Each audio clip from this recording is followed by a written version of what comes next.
Flash limited एक company है जो लाहौर स्टॉक एक्सचेंज पे लिस्टेड है। पुराने जमाने का सवाल है, उस वक्त 2-3 स्टॉक एक्सचेंज होती थी, लाहौर, इस्लामाबाद, कराची, अब एक ही होती है, उसे कहते हैं पाकिस्तान स्टॉक एक्सचेंज। एक कंपनी है जो लिस्टेड है स्टॉक एक्सचेंज पे।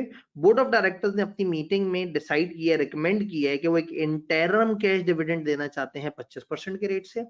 बोर्ड ने अनाउंस कर दिया है date of book closure from April 23 से अप्रैल 30 2009। बोर्ड ने मीटिंग की है अप्रैल 1 2009 को, जिसमें उन्होंने डिसाइड किया है कि हम डिविडेंड देने लगे हैं, और बुक्स बंद कर दी हैं उन्होंने अप्रैल 23 से अप्रैल 30 के दरमियान। Describe the requirement of Companies act 2017 in respect of payment of above dividend, also describe the consequence of non payment of dividend with in the specified time. उन्होंने कहा बताएं ऊपर का डिविडेंड पे कब होगा। अब इसका मतलब ये है कि अगर कमेंसमेंट ऑफ बुक क्लोजर है, बुक क्लोजर का नोटिस दिया और इंटरिम डिविडेंड है, तो जिस दिन बुक्स क्लोज हो रही हैं यानी कि अप्रैल 23, वहां से आगे 10 वर्किंग डेज के अंदर अंदर पेमेंट हो जानी चाहिए। ये थोड़ा सा पुराने जमाने का सवाल है, अदरवाइज एक और रूल भी है कि जिस वक्त आपकी मीटिंग हो, आपने 15 दिन से ज्यादा डिले नहीं करना बुक्स को क्लोज करने में। तो यहाँ पे हम एक तो ये डिबेट कर सकते हैं कि यहाँ इस कंपनी को चाहिए था कि ज्यादा से ज्यादा 16 अप्रैल तक ये बुक्स क्लोजर स्टार्ट कर देते। बहरहाल अब चूंकि बुक क्लोजर अप्रैल 23 को हुई है, तो हम कहेंगे कि कमेंसमेंट ऑफ बुक क्लोजर से 10 वर्किंग डेज के अंदर अंदर डिविडेंड पहुंच जाना चाहिए। और फिर उन्होंने कह दिया बताएं क्या कॉन्सिक्वेंसेज है नॉन पेमेंट ऑफ डिविडेंड के।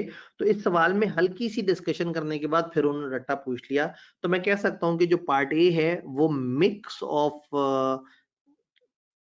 टाइप 2 और टाइप 3 सवाल है। मेनली टाइप 2 था, और टाइप 3 जो है वो बिल्कुल एक छोटी सी कैलकुलेशन थी जिसमें उन्होंने 10 दिन ऐड करवाए। State the situation in which non-payment of dividend would not be treated as an offense under Companies Act। वो exceptions बताएं जहां पे नॉन पेमेंट ऑफेंस नहीं मानी जाएगी। तो ये टाइप 1 सवाल आ गया, इसका मतलब है इसका पार्ट बी जो है वो टाइप 1 सवाल था, और पार्ट ए जो है वो टाइप 2 सवाल था। तो गौर से देखें तो 11 नंबर का सवाल उन्होंने एक ही अटेम्प्ट में पूछ लिया, उसी एक सेक्शन से ज्यादा पिछले सेक्शन से 10 वर्किंग डेज कैलकुलेट करवाए। अदरवाइज पूछा पेनल्टी क्या होगी, और पूछा बताओ पेनल्टी से बच कैसे सकता है। एक्सप्लेन वेदर और not following statement are in accordance with provision of Companies Act. बताओ जो जुमला दिया हुआ है वो कंपनीज एक्ट के मुताबिक सही है या नहीं, और रीजन भी देनी है। There is no restriction on declaration of dividend and chief executive may declare dividend in general meeting of company out of any kind of profit। इंतहाई वाहियात जुमला, मतलब इस एक जुमले में सारे ही चीजें उन्होंने, उनका कोई रिस्ट्रिक्शन नहीं है डिक्लेरेशन ऑफ डिविडेंड पे। आप कहेंगे नहीं भाई रेस्ट्रिक्शन है, क्यों नहीं है, आप गेन ऑन सेल से नहीं दे सकते, आप अनडिस्ट्रीब्यूटेड प्रॉफिट से नहीं दे सकते।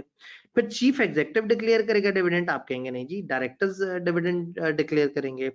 In general meeting of company out of any kind of profits, तो आप बताएंगे कि कुछ रिस्ट्रिक्शन है, तो आप बताएंगे कि फॉलोइंग आर द रिस्ट्रिक्शंस जो कंपनी को फॉलो करनी होती हैं। तो आपका जुमला सही नहीं है, तो मैं इसको मान सकता हूं कि टाइप 3 सवाल है, जिसमें आप पहले बताएंगे कानून क्या है, फिर आप कहेंगे कि इस जुमले में ये एरर है। और चाहे तो आप इस जुमले को रिवाइज करके भी लिख सकते हैं। उन्होंने एक जुमला कहा है, उन्होंने कहा हमें बताएं इस जुमले में क्या गड़बड़ है। तो हम बताएंगे कि जी आपने जो नो रिस्ट्रिक्शन वाली बात की है, ये सबसे पहली बात है जो हमें तकलीफ दे लगी, हम इसे नहीं मानते, रिस्ट्रिक्शंस है। फिर उन्होंने कहा चीफ एग्जीक्यूटिव इसको डिक्लेयर करता है, आप कहेंगे नहीं जी फाइनल डिविडेंड डायरेक्टर्स डिक्लेयर करते हैं, वो मेंबर्स फाइनल करते हैं, इंटरिम डिविडेंड डायरेक्टर्स करते हैं, चीफ एग्जीक्यूटिव की बात नहीं है। दूसरा उन्होंने कहा एनी प्रॉफिट, तो आप कहेंगे नहीं जी एनी प्रॉफिट वाली बात भी गलत है, दो तरह के ऐसे प्रॉफिट हैं जिनसे डिविडेंड नहीं दिया जा सकता। तो इस तरह के सवाल में थोड़ी सी आपकी इंग्लिश काम आती है। Explain the exception to following provision as specified under Companies Act. जहां एक डिविडेंड डिक्लेयर होता है कंपनी का but is not paid within period specified in Companies Act, the chief executive of company shall be punishable with imprisonment for a term which may extend to 2 year with fine which may extend to 5 million rupees. उन्होंने कहा बताया इसकी कोई exception है, तो 5 exception हमने पढ़ी हैं, वो हम बता देंगे। टाइप 1 सवाल आ गया, उन्होंने पूछा कि वो एक्सेप्शन बता देंगे, चीफ एग्जीक्यूटिव की पेनल्टी बच सकती है।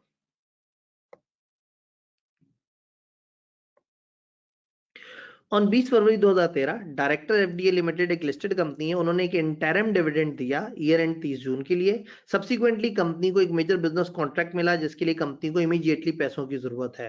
20 फरवरी को डायरेक्टर्स डिक्लेयर कर चुके हैं, डायरेक्टर्स ने अनाउंस कर दी है एक interim dividend. Management wishes to defer payment of interim dividend, management चाह रही है कि वो इंटरिम डिविडेंड अब ना दे।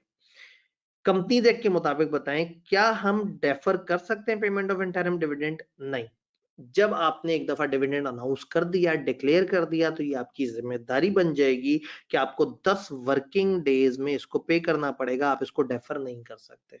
दूसरा, कॉन्सिक्वेंसेज ऑफ फेलियर टू पे the dividend on time, dividend time पे ना देने के क्या असरात होंगे, 5 to 5 की पेनल्टी का आप यहाँ पे जिक्र कर सकते हैं। Situation under which delay in payment of dividend shall not be considered unlawful, वो कौन सी सिचुएशन होंगी जहां पे आपकी बचत हो जाएगी, तो 5 सिचुएशन वो आपको पता है। तो टेक्निकली 12 नंबर का तकरीबन रट्टे वाला सवाल, सिर्फ इतनी सी बात है कि आपने पढ़ना है और एक दफा बस आंसर करना है कि वो डेफर नहीं कर सकते। तो टाइप 2 सवाल उन्होंने पूछा है, वैसे तो तकरीबन टाइप 1 था, लेकिन चूंकि किरदार मौजूद है तो इखलाकन हम इसको टाइप 2 कह रहे हैं। हम पास्ट पेपर्स को साथ-साथ डिस्कस करते हुए ये समझने की कोशिश कर रहे हैं कि हर चैप्टर का मिजाज क्या है, और ये भी समझने की कोशिश कर रहे हैं कि एक बड़ा सवाल नजर आए तो कम्पनी लॉ में घबराना नहीं है। कम्पनी लॉ के अंदर चीजें थोड़ी-सी बी लॉ की निस्बत ज्यादा आसान है। यहाँ पे उतना ज्यादा लॉजिक पे डिबेट नहीं है, हल्की सी डिस्कशन करके हमने अपनी क्रैमिंग से जरा ज्यादा आंसर करना होता है। डायरेक्टर ऑफ सिग्मा लिमिटेड एक फाइनल डिविडेंड देना चाहते हैं, आप डायरेक्टर्स को एडवाइस करें कोई रिस्ट्रिक्शन है कोई डिक्लेरेशन ऑफ डिविडेंड पे, तो आप कहें हाँ जी डिक्लेरेशन ऑफ डिविडेंड पे वो आप अनरियलाइज्ड प्रॉफिट से डिविडेंड नहीं दे सकते, गेन ऑन सेल वाले से नहीं दे सकते। तो टाइप 2 सवाल था, रिस्ट्रिक्शन पूछी हुई है। 31 जुलाई 2015 को डायरेक्टर सीईएल एक लिस्टेड कंपनी है, उन्होंने एक इंटरिम डिविडेंड दिया है 5 पर शेयर, लेकिन पेमेंट करने से पहले कंपनी को ह्यूज लॉसेस हो गए हैं और सीएफओ ने कहा है कि जी कंपनी अब टाइम पे डिविडेंड नहीं दे सकेगी।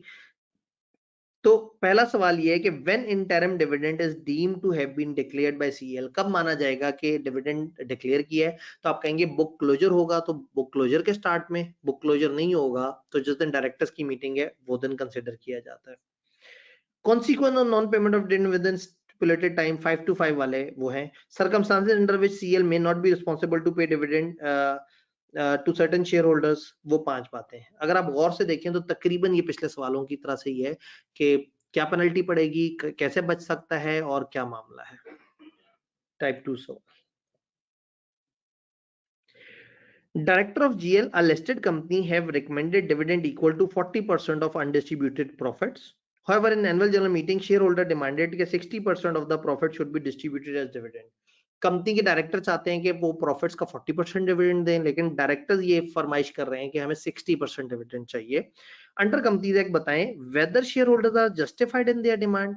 आप कहेंगे नहीं भाई, डायरेक्टर्स जो अमाउंट रिकमेंड करें आप उतनी अप्रूव कर सकते हैं, उससे कम कर सकते हैं, उसको रिजेक्ट कर सकते हैं, आप बढ़ा नहीं सकते। Whether director's recommendation is appropriate if 70% of undistributed profit comprise of unrealized gain on investment property। उन्हें का क्या डायरेक्टर का फैसला सही होगा अगर 70% प्रॉफिट अनरियलाइज्ड है, तो आप कहेंगे नहीं भाई, आपकी कंपनी के 100% प्रॉफिट में से 70% अगर अनरियलाइज्ड है तो आपके पास रियलाइज 30% है, तो डायरेक्टर कहते हैं हमने 40% डिविडेंड देना है, तो नहीं भाई आप 30% से ज्यादा नहीं दे सकते क्योंकि अनरियलाइज्ड प्रॉफिट से ज्यादा तो डिविडेंड नहीं दिया जा सकता। Consequence if director fail to pay dividend within stipulated time, अगर डायरेक्टर स्टिपुलेटेड टाइम में नहीं देते तो क्या होगा, तो हम कहेंगे चीफ एग्जीक्यूटिव भाई को 5 to 5 वाली पेनल्टी पड़ जाएगी। तो थोड़ा सा मैं कह सकता हूं कि ये टाइप 3 था, थोड़ा सा आपसे दिमाग लड़ाया इन्होंने, थोड़ा सा आपसे जजमेंट मांगी, तो टाइप 3 से कह देते हैं। Under provision of Companies Act, briefly describe the following restriction, if any, with regard to declaration of final dividend by company listed on stock exchange।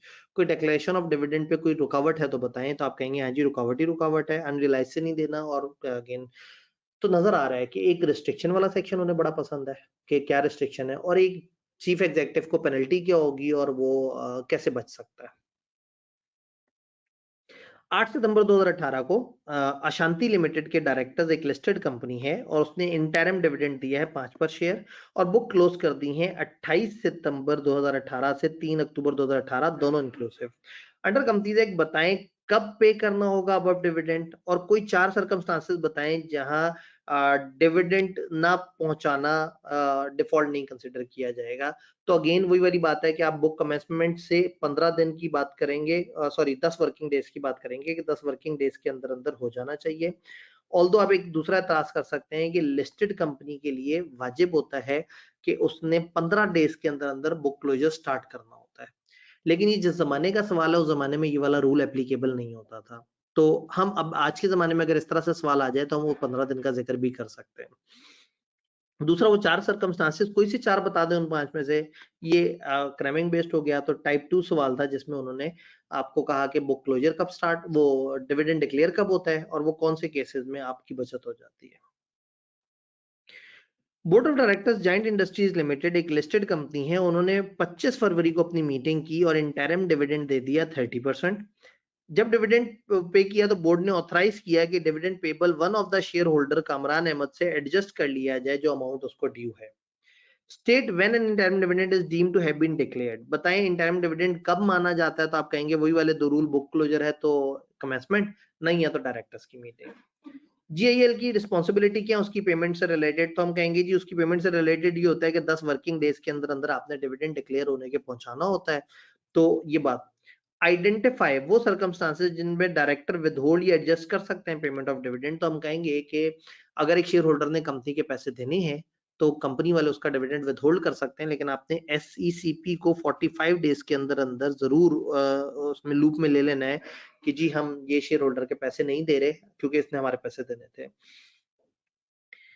List the steps which GIL would be required to take for adjustment of dividend payable to Kamran Ahmed against the amount due from him। बताएं वो क्या steps लेंगे। हमारी किताब में कोई explanation नहीं है। प्रैक्टिकली हम क्या करते हैं, हम उस शेयर होल्डर को बताते हैं कि तुम्हें हम डिविडेंड नहीं दे रहे, तुम्हारे हम डिविडेंड को होल्ड करने लगे हैं क्योंकि तुमने कंपनी के पैसे देने थे, और एससीसीपी को भी बता देते हैं। तो ये आउट ऑफ सिलेबस था, ये किताब में नहीं लिखा हुआ और इसको हम खुद से आंसर कर सकते हैं। तो हमारे पूरे सीलों में अगर कोई वाहिद चीज आउट ऑफ सिलेबस है आज की डेट में तो वो ये वाला एक छोटा सा वो है।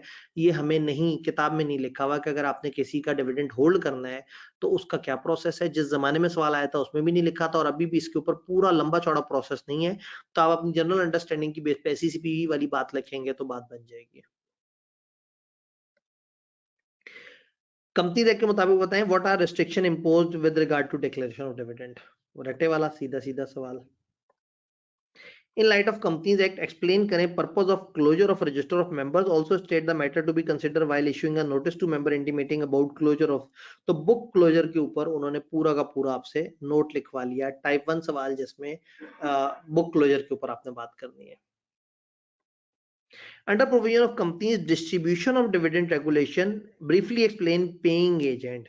ये जो छोटी छोटी सी बातें ना हमारी किताब में, ये जो 10 वर्किंग डेज है, वर्किंग डेज की कैलकुलेशन और पेइंग एजेंट की डेफिनेशन, ये एक रेगुलेशन है छोटी सी जो हमारी किताब में बस 3-4 लाइनें उन्होंने ऐड कर दी हैं। तो वो डिस्ट्रीब्यूशन ऑफ डिविडेंड रेगुलेशन कहलाती हैं। आपको नहीं पता ये क्या है, लेकिन आपने देखा कि वो पूछ रहे हैं बताओ पेइंग एजेंट किसे कहते हैं, वर्किंग डे किसे कहते हैं और कैश डिविडेंड किस तरह से पे होता है। तो आप पेइंग एजेंट की डेफिनेशन देंगे, वर्किंग डे के बारे में बताएंगे जिस दिन बैंक खुला होता है, और कैश डिविडेंड कैसे देना है। वो जो 3 ऑप्शन हमारे पास हैं वो, और लिस्टेड कंपनी के केस में एक ही ऑप्शन। तो उन्होंने ये आपसे पूछा है रट्टे वाला सवाल, सीधा सीधा किताब से, कोई किरदार नहीं, कोई लोग नहीं। कंपनीज एक्ट के मुताबिक एनी 4 सर्कमस्टांसेस बताएं जिसमें chief executive shall not be penalised if payment of dividend is not made with in prescribe time. उन्होंने कहा कोई से 4 वो बातें बता दें, 5 हैं टोटल, कोई सी 4 बता दें जहां चीफ एग्जीक्यूटिव की जान बख्शी हो जाएगी।